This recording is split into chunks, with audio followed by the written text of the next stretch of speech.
Fim de ano é considerado uma época de alegria, festa, comemoração, não é mesmo? Mas nem sempre.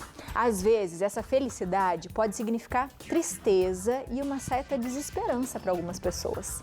Há quem chame esse fenômeno de síndrome do fim do ano, ou dezembrite. Olha isso! Mas por que isso acontece? Para responder essa pergunta, a gente conversa agora com um psicólogo especialista em ansiedade, o mal do século, minha gente. Fernando Ferreira, seja muito bem-vindo à nossa casa. Muito obrigado pelo convite. Eu que agradeço. Nossa, a gente é muito ansioso, né, Fernando? Sim, a gente tem com frequência, né, nesses tempos mais atuais, visto cada vez mais as pessoas mais ansiosas. Né? Tem sido muito comum. É engraçado porque hoje mesmo eu estava dando uma olhada no LinkedIn e eu vi um depoimento de uma moça e ela falando que essa é uma época que as pessoas, né, falam muito, que tá feliz, agradece ao ano e tal, e que ela estava num certo desespero, porque seria mais um ano que ela passaria sem um emprego fixo e que isso a perturbava de uma certa forma. E aí eu fiquei pensando quantas pessoas, né, perderam o emprego na pandemia e ainda não conseguiram conseguir uma estabilidade de alguma forma, né? De ter um emprego novamente. E é um pouco disso, né? Dessa sensação. Porque a gente sempre faz essa pergunta, o ano está acabando, o que eu fiz? Sim. Será que deu certo ou não? Será que eu cumpri com o que eu queria? Como é que é essa síndrome de fim de ano? Exatamente isso. Essa síndrome de fim de ano, também chamada como dezembrite, é o momento em que a pessoa entra em contato ou com o ano que passou, né? O que eu fiz desse ano, o que eu consegui fazer, o que eu atingi, né, daquelas minhas metas, ou ela fica pensativa em relação ao próximo ano, não é? Como vai ser o ano seguinte, 2023? Como é que eu vou buscar as minhas metas, né? Então, no caso dessa pessoa que fez a participação com a gente, ela ficou um pouco ansiosa em relação ao que foi e o que ela não conseguiu, que no caso é um emprego fixo, não é? Então, essa síndrome do final de ano tem a ver com o momento que a gente fica um pouco angustiado, não é? Ou com o passado ou com o presente, ou, desculpa, o futuro. Com o futuro. Sim. Mas isso tem um equilíbrio? Isso é bom de alguma forma? Olha, eu acredito que a ansiedade, se a gente tiver ela em um grau moderado, ela até não faz mal, digamos, né? A gente tem que ficar atento ao nosso próprio feedback, né? Será que isso está me fazendo mal? Está me deixando muito angustiado? Aí é um problema. Agora, se eu estou apenas, digamos, me antecipando a cenários futuros, né? Então, o próximo ano está por vir, o que eu posso fazer, como eu posso me organizar para que as coisas que eu não fiz em 22, que eu consiga fazer em 23? Tudo bem, eu estou me antecipando ao futuro de uma forma saudável.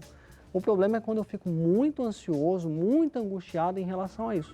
Então a gente tem que estar pensando, como que está isso para mim? Está num grau ok? Então tudo bem. Agora, se isso está me trazendo prejuízos para as minhas relações, por exemplo, aí é um ponto de alerta. Como que a gente pode observar se essa ansiedade ou se essa angústia, ela está atrapalhando um pouco a nossa saúde mental? A gente pode observar um primeiro ponto, muitas pessoas às vezes vão no meu consultório e relatam assim, eu não consigo ficar presente onde eu estou. Por exemplo, a pessoa está num jantar com a esposa ou com o marido e a cabeça dela não está ali. Ela está pensando no trabalho, numa meta, numa coisa que ela tem que fazer. Isso prejudica aquela relação, a outra pessoa sente que ela não está presente. Isso traz para a própria pessoa uma frustração, algum tipo de sentimento e também para a pessoa que está junto com ela. Então, se a pessoa percebe que os pensamentos estão um pouco desorganizados, digamos, né? Ou seja, eu estou aqui, mas não estou aqui. Eu estou aqui, mas eu estou pensando no futuro ou no passado. Se isso está trazendo prejuízo para mim ou para as pessoas à minha volta, isso é o primeiro ponto de atenção. E onde pode essa complicação nos levar? Olha, eu vejo que ela atrapalha muito como a gente convive, né? Então, essa questão pode atrapalhar muito a minha relação comigo, não é? Eu fico muito desorientado, às vezes eu fico muito zangado, às vezes eu fico muito triste. Então, a minha relação comigo mesmo fica prejudicada. Eu não funciono, né, de uma maneira saudável e equilibrada. Eu estou sempre flutuando. E ela atrapalha as relações com as outras pessoas. Atrapalha relações de trabalho, relações em casa, né, com a esposa, com o filho. Então, essa questão da ansiedade, a gente precisa tomar cuidado, porque as pessoas, na maioria das vezes, vai deixando a ansiedade, sabe? Percebe que está ansiosa, mas não trata. Isso vai prejudicando as nossas relações e trazem prejuízos maiores se a gente não cuidar. Então, uma questão muito importante, a gente dá atenção para isso sim. Boa. O Léo tem uma perguntinha. Vamos lá, Léo. Tem uma perguntinha. Doutor, você acha que a pressão da sociedade, da família também, relacionada aos jovens, né? Que precisa escolher uma faculdade, precisa escolher uma profissão muito logo. Você acha que isso dificulta também a ansiedade principalmente dessa faixa etária, enfim, dos adolescentes? Sim, os jovens eles são bastante afetados pela ansiedade, principalmente com essas escolhas, né? Então eu citei que a síndrome de final de ano, ela é um momento de angústia. E a angústia, geralmente, ela aparece na nossa vida quando a gente está em contato com escolhas. O jovem nessa idade, 17 anos, ele tem muitas escolhas a realizar. Profissão, carreira, o que ele vai fazer, entre várias outras escolhas do mundo jovem. Então, dependendo do como esse jovem é cobrado, isso pode prejudicar ele. Se eu tenho uma atitude com o meu jovem de cooperação, de compartilhar, de diálogo, e eu oriento esse jovem, isso pode ser bacana e saudável para ele. Se eu pressiono esse jovem, se eu aperto ele, se eu deixo ele mais angustiado que a própria idade já deixa, o momento que ele vive, eu prejudico a saúde emocional desse jovem. E aí, às vezes esse prejudicar leva para a fase adulta e a gente continua tendo esses gatilhos, essa ansiedade piora ainda mais, né, doutor? Sim, forma um padrão na pessoa em que ela fica sempre muito angustiada e muito tensa em momentos de escolha. Isso a pessoa leva para a vida adulta. Então é um profissional né, no caso, é um adulto que na fase profissional ele pode ter dificuldade com as escolhas profissionais. Ele pode ter dificuldade com uma série de escolhas. Então a gente tem que tomar cuidado, porque o que a gente faz com o jovem ali no momento de formação dele vai colaborar para a formação dele enquanto adulto. Ai. Tem perguntinha de WhatsApp para você. Vamos lá. Temos uma perguntinha para o doutor, da Érica de Brasília. Boa tarde, Abiléu. Gostaria de saber se o excesso de ansiedade causa dor física e qual a melhor forma de controlar. Muito obrigado, Érica. Muito legal essa pergunta, doutor. Causa essa dor física até? Sim, causa porque geralmente a pessoa ansiosa, ela fica muito tensa, tanto no pensamento, na sua mente, com muitos pensamentos acelerados, né? E a tensão aparece no corpo também. Então ela vai experimentar o peito, às vezes, muito tenso, muito apertado, o abdômen, uma dificuldade na respiração. Então causa dor física, sim, porque a pessoa vive um estado de tensão por completo. Além da mente, o corpo também está implicado nisso, né? Uma dica muito simples para as pessoas é um exercício básico de respiração. Por quê? Como, doutor? Quando eu tomo um tempinho para fazer uma respiração, eu vou respirando e acalmando os músculos do meu peito, da minha barriga, vou deixando o meu corpo fluir com um pouco mais de serenidade, eu vou acalmando primeiro o meu corpo, eu vou desfazendo essas tensões da ansiedade, vou respirando com calma. Calma, deixando o ar só sair, ver o doutor com bastante respirando, leveza. calma. Exatamente. E eu, ao acalmar o meu corpo, automaticamente isso vem para a mente. Então a nossa mente tende a se acalmar um pouquinho e ficar um pouco mais ponderada, mais leve, menos acelerada. Isso vai refletir no corpo, né? Então a gente trabalha o corpo, ele alinha a mente, né? Mente e corpo estão intimamente relacionados. E existe um tratamento, doutor? Porque geralmente tem pessoas que já são ansiosas, né? E nessas épocas ficam ainda mais. Que tipo de tratamento que a gente pode fazer para isso de repente não virar uma depressão ou qualquer outra coisa ainda mais séria? O tratamento mais recomendado é psicoterapia com o psicólogo. Então é importante a pessoa fazer um processo de terapia, porque essa ansiedade geralmente ela tem raízes lá na infância, no como foi a infância dessa pessoa, na formação escolar, no começo da fase adulta, nas primeiras atividades profissionais. Então foi um padrão de ansiedade que foi se formando na pessoa. Na terapia isso vai ser trabalhado, não é? Então a pessoa vai ressignificar algumas coisas, terão aprendizados que vai ensinando essa pessoa como lidar com a ansiedade, como funcionar, entre aspas, né, enquanto adulto, de uma forma menos ansiosa.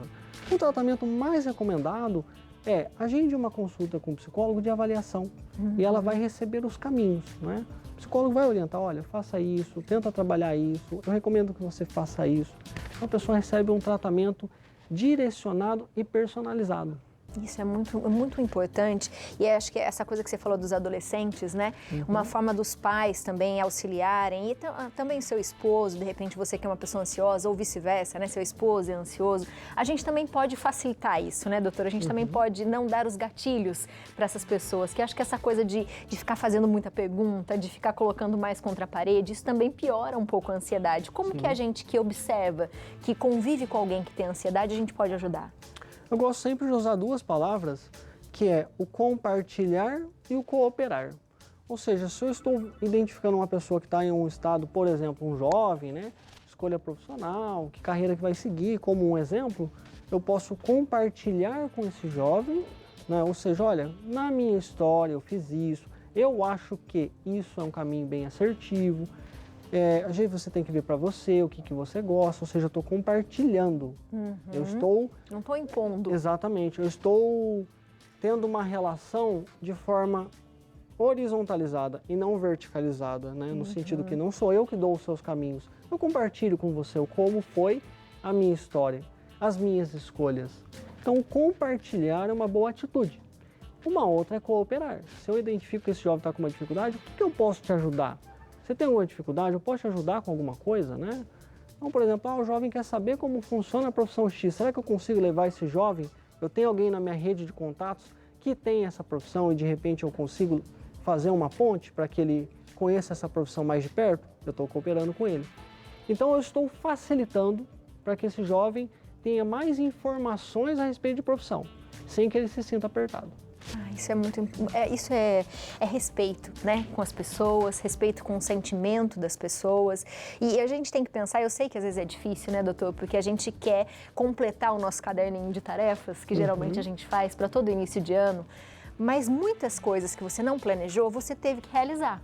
Né? Eu acho que se a gente olhar por esse lado também, olha, eu não consegui fazer isso, mas eu fiz isso que eu nem imaginava que eu precisei fazer e foi legal. Eu acho que isso também, esse balanço, é importante a gente fazer na hora que a gente está respirando, né? E falando, peraí, nem de tudo foi ruim e o que eu não fiz ainda dá tempo, porque por mais que exista essa coisa de passar de ano, eu acho que é só um período, mas é de um dia para o outro. É só um dia que é 31, no outro dia vai ser 1º de janeiro e você vai ter o ano inteiro para poder refazer as suas coisas, né, doutor? Sim, é um pouco de paciência, não é? Sim. Eu gosto de trabalhar com a palavra desculpar, ou seja, tirar a culpa. Por quê? Às vezes a gente faz um planejamento, só que acontecem imprevistos, não é? Então, eu tinha trilhado essas atividades. No entanto, aconteceu um imprevisto, eu tive que dar atenção para outras. Então, acontece o que você falou. Olha, eu não fiz isso, mas olha o que eu fiz. Então, essa atitude de eu desculpar, eu tiro a culpa. Ok, isso é o que foi possível para esse ano. O que não foi possível, eu vou fazer em 2023, né? Então, a atitude de leveza ajuda muito a gente ter uma vida mais equilibrada. Com certeza. Muito obrigada, doutor. Eu que agradeço. Seja sempre bem-vindo à nossa casa. Muito viu? obrigado, gostei muito do nosso bate-papo. Eu também. Eu quero falar mais sobre isso, viu? Para que a gente seja menos ansioso, que a gente cuide melhor da nossa saúde mental, para a gente ter relações mais afetuosas com as pessoas. Obrigada, doutor. Eu que agradeço. Muito Feliz obrigado. Ano Novo. Para você também. E ó, se desculpe, se perdoe, acho que é uma das melhores formas da gente entender um pouquinho mais da gente, viu? Se ficou com alguma dúvida, ó, @fernandoferreira.psicólogo e tem também o site que é psicólogofernandoferreira.com.br. Ele já vai voltar outras vezes pra gente conversar mais. Beijo, Obrigado. doutor.